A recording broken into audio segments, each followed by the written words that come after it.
संभाजीनगर शहरामध्ये पाण्याची भीषण टंचाई निर्माण झाली आहे। शहरातील अनेक भागांमध्ये टँकरद्वारे पाणी पुरवठा केला जातोय।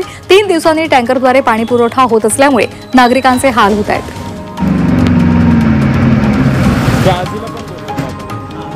छत्रपती संभाजीनगरातील पैठण तालुक्यामध्ये भीषण पाणी टंचाईला सामोरं जावं लागतंय। त्यामुळे पाण्याअभावी शेतकऱ्यांवर मोसंबीची बाग तोडण्याची वेळ आलेली आहे।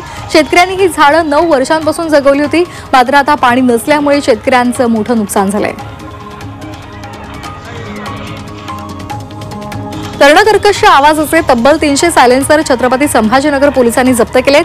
सायलेन्सरपासून पोलिसांनी 17 फूट उंच रॉकेटची प्रतिकृती तयार केली आहे। सायलेन्सरचा आवाज करण्यापेक्षा स्वतःच्या कर्तृत्वाचा आवाज करावा असं आवाहन पोलिसांनी केलंय।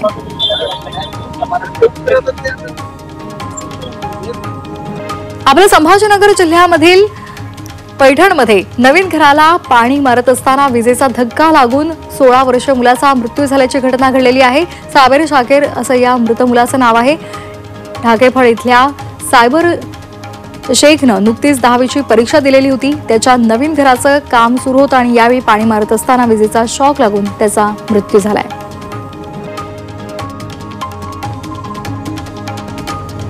छत्रपती संभाजीनगरमध्ये मित्रासह त्याच्या मेहुण्याची हत्या करण्यात आली आहे। मित्राच्या मेहुण्याला दिलेली दुचाकी पोलिसांनी जप्त केल्यामुळे चौकशीचा ससेमिरा मागे लागला होता।